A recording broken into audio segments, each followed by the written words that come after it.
Hai, nhasi ndoda kuti nditaure pamusoro pechinhu chinonzi prayer kana kuti munyengetero.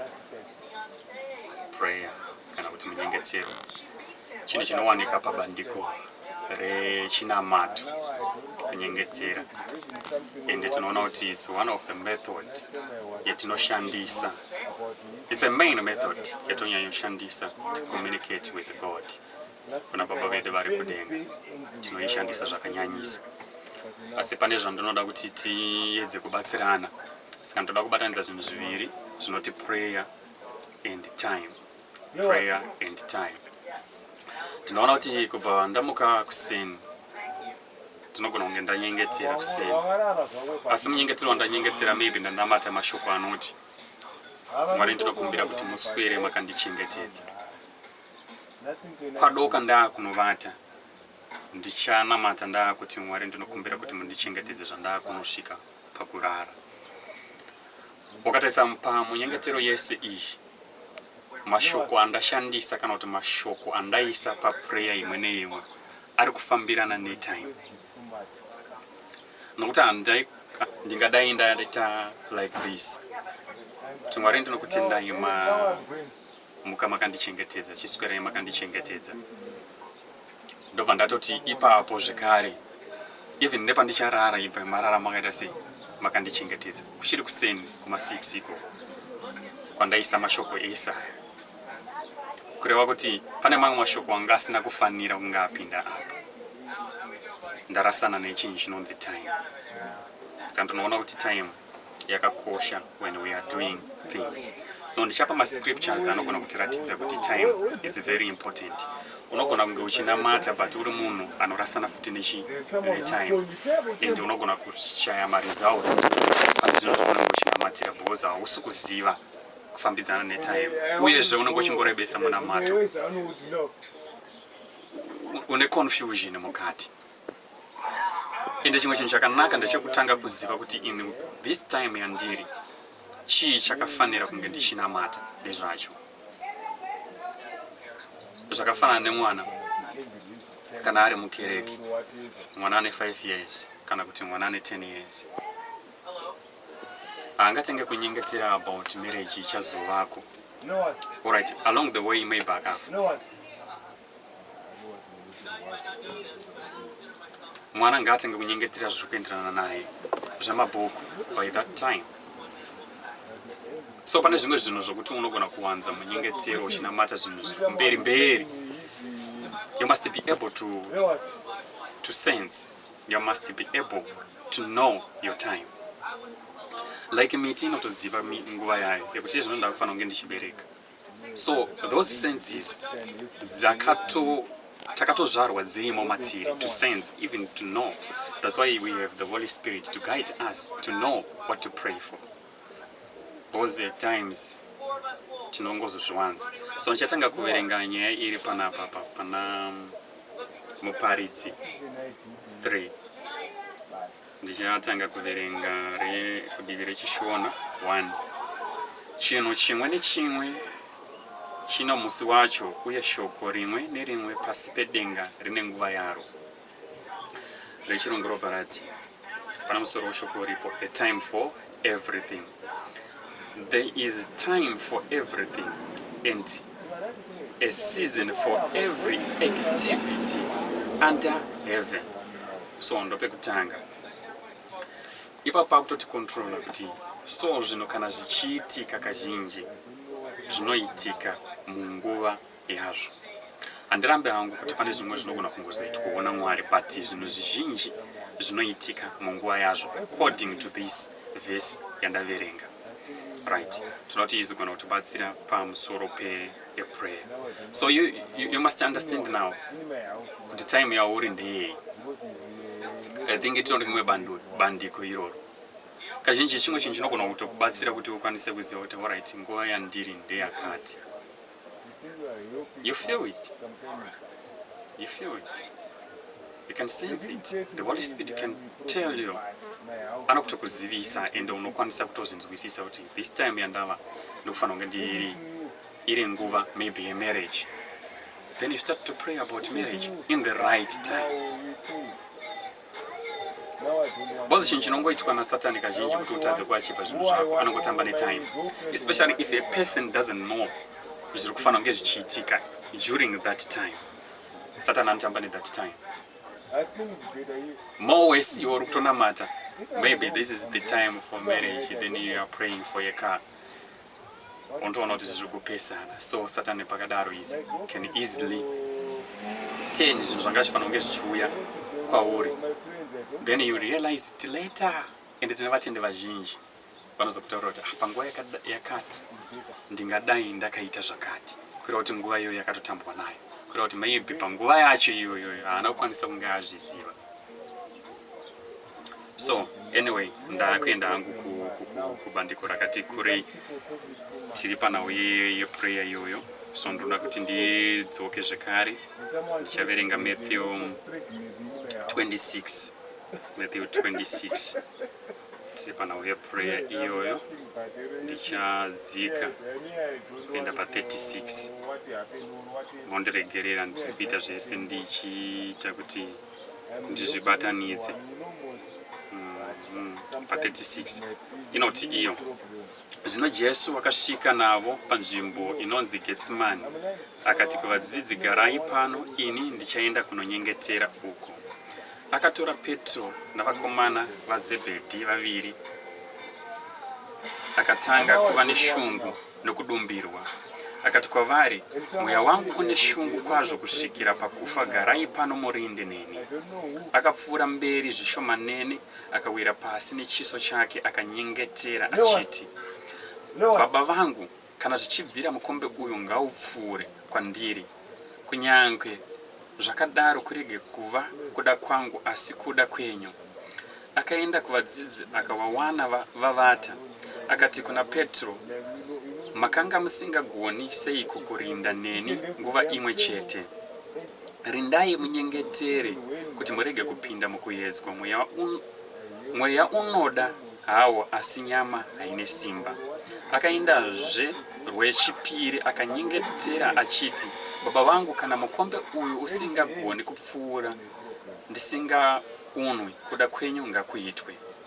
Akadzokazve akawana vavata nokuti meso avo akanga abatwa nehope. Akavasiyazve akandonyengetera rwetatu achitaurazve mashoko iwayo. Zvino akaenda kuvadzidzi akati kwavari, chivatai henyu muzorore, tarirai nguva yasvika mwanakomana womunhu woiswa mumaoko avatadzi. So ndoda kuti tizounderline futi apo pakupedzisira apo 45 apo. Zvino akaenda kuvadzidzi akati kwavari, chivatai henyu muzorore. Akuchitovaudza kuti achizororai nekuti hazvichabatsira. Why? Tarirai nguva yasvika, time. The time factor, the time factor, the time factor. All right, let's go back. Tinaona kuti Kristu Jesu ainzwisisa nekuunderstanda chinhu chinonzi prayer. Ende ipapo panotiburitsira kuti time yekuti achisvika pakunoroherwa yakanga yakuita sei yakwana, and I understand. That's why akanga akuita a prayer. Kureva kuti paaita this prayer akanga asina kurasana nechinhu chinonzi time. Prayer yaari kuita 3 times ari kuita munguva yaari kuziva kuti yakutosvika. So ndo zvandiri kuedza kutsanangura kuti kana uri mutendi, be able to know. Unofanira kunge uchiziva kuti time yakusvika kana kuti time yauri imbori nguva yei, so that you can do a prayer iri kuenderana nezviripo. Your prayer will be very effective and it can yield my results are positive zvekare. Chimwe chinhu chatoda kuti tione iconsistency yakanga ichiitwa. Pane chinhu chatoda kudzidza pamusoro pechinhu chinonzi prayer. Tinoona kuti akaenda 3 times, that's consistency, and achinyengetera nechinhu chimwe chete chiri kuenderana nenguva yaatarisana nayo. So tinosangana nemutendi anenge achiratidza kuti ane confusion mutime yaari kufanira kunge achivaka. That's the time yaari kunyengeterera mota, that's the time yaari kunyengeterera marriage, that's the time yaari kunyengeterera so many things. But in this case, consistency iri kuitwa na Jesu Kristu iri kutaura same words kuti Baba kana zvichibvira mukombe uyu ngaupfuure, kusava kuda kwake iye asi kuve kuda kwani kwamwari. And uri kuona kuti ari kuita that consistency. Ndinoona kuti tine a problem yatinofesa sema-Christians. We think kuti takaita consistency kana kuti kuramba tichinyengetera pamusoro pechinhu chimwe chete zvinotipa simba rekufosa mwari kuchiita. No. Look at this prayer. That's why ine ka allowance kuti kana zvichibvira kuda kuti ari kupa an allowance to God. Zvangofana nesu, even ndatsanya 3 days, even ndaita 7 days ndichinyengetera pamusoro pechinhu, ngandive neka allowance kandinosiya nekuda kuti anoziva chakakosha nechinofanira kunge chichiitika ndiye Mwari. Tinotoona kuti pakufunga kwake kana kuti pakuita kwake Kristu sezvo akauya ari munyama ari kutoziva kuti ndakuenda kunosangana nepain, saka nyama iri kutosvikawo kuenda kunosangana nethat pain. So iya akunyengetera achiti zviite sei zvidarike, but unoona kuti the will of God yakanga iri yekuti aroverere tese tikwanise kuita sei kusunungurwa. And tiri kuona kuti even akaita that consistency, hazvina kufosa kuti haana kufosa iwo Mwari wacho kuti vaite sekuda kwake. And tinotozoona the result kuti Mwari vakapindura bosi akazongonoroverero. So it's not always paunogona kuita 3 days dzako dzouya in the sense kana kuti mumind mako sekufunga kwako kuti ndo zviri positive. Bosi iye ari kuda kuti kana zvichibvira achirizwe pakuroverwa pamuchinjikwa. That's the prayer yaari kuita. But tiri kuona kuti zviri kuzongobuda. That's what is in the will of God. Saka kuda kwaMwari ndiko kuri kuita sei kuri kuitikwa. Even in your prayer you must be able to understand kuti kuda kwaMwari kunofanira kuti kuite sei kuzadziswe uye kuite sei kuitwe. No matter ndaita consistency, no matter ndaita 7 days ndichinyengeta, no matter ndaita mazuva akawanda ndichinamata pamusoro pechinhu chimwe chete, I can't force God, but ini ndinofanira kufollowa in the will of God. That's why ari kuti kana kusava kuda kwangu asi kuda kwenyu, kura kuti your will must be done. So tunaona kuti paanga achinyengetera nenhau izvi yezvemukombe wekuti upfuure akanga atotarisana nenguva yacho, and akuchitoudza ava kuti achiregai kuzvinetsa vaakanga ainawo. So you must be able to understand kuti pane pamwe paunofanira kunamata uchisvika and able to stop again, because apa vaigona kuzongopfuurirawo mberi vaakunyengetera nawo yemukombe uyu kuti udarike, asi nguva yacheresi yatodarika yekunge zvichiitika kana kuti reply yatovapo akutoenda kunoroverera. So tine mutendo nhasi wokuti anogona kuramba achipfuurira mberi nekunyengetera ari kutadza kunzwisana nezvinhu kuti zvandatonyengetera zvaita sei zvatokwana, because you can't force God. Namaita kuti unonyengetera zvakadii and haukwanise kudzivisa the will of God kuti iitike neyaprayer. Saka ndinotenda apa tinoona kuti akafambirana nenguva pakunyengetera kwaaita. Toona zvekare kuti is it true kuti munyengetero unogona kufambirana nenguva. Tichaenda kuna John sezvo ndambotaura kuti munoita muchindiregerera ndiri kuzviitira ndega. Right. Pane nyaya iripo zvekare. Jesu pane paari kunyengetera futi. Handisi kuzoverenga the whole passage nekuda kuti yakakura, but ndoda kuti ndikutorere the time factor and type of prayer yaari kuita panguva iyoyo. Right, that's John 17. Ndoda kuverenga musoro shoko uripo, munyengetero mukuru wa Jesu. Tinoona kuti ari kunyengetera zvakare, but this prayer yakutonzi munyengetero mukuru. Rega tinzwe kuti pane a time here, zviri kuenderana netime here kuti uzodzidzawo next time. Right, tinoona kuti pa 1 verse Jesu wakataura izvozvi akatarira kudenga akati, Baba nguva yasvika, Baba nguva yasvika. So tinoona kuti Jesu pache zvake aifambirana netime and aiziva what to pray for in a particular time. Aingonamata nje, because this prayer angadai akaita paakanga achinoroverera. ndozondataura kuti pandamuka kusenda namata munyengetero nechekuita nekuswera kwandichaita ndobva ndasiya zvemanheru bosi manheru achasvika ndichanyengeterawo zvinoenderana nenguva yekurara. Don't mix these things like a person who is very confused. Nokuda kwokuti ndawanza zvinhu zvokunyengetera zvimwe zvacho zviri nonsense. Zvimwe zvacho you have to wait for the right time to pray for those things. So tunaona kuti akutaura ndichadzokorodza zvakare. Jesu akataura izvozvi akatarira kudenga akati, Baba, nguva yasvika, kudzai mwanakomana wenyu kuti mwanakomana wenyu akukudzei imi. Right, tichinzwa the prayer akanga akuita mhando yeprayer. So ndichajamba panonzi anga akunamatira the disciples. So I'm going to read in English now. That's verse 6, 3:17 ipapo. Jesus prays for his disciples. I have revealed you to those who you gave me out of the world. They were yours. You gave them to me, and they have obeyed your word. Now they know that everything you have given me comes from you. For I gave them the words you gave me, and they accepted them. They knew with the certainty that I came from you, and they believed that you sent me.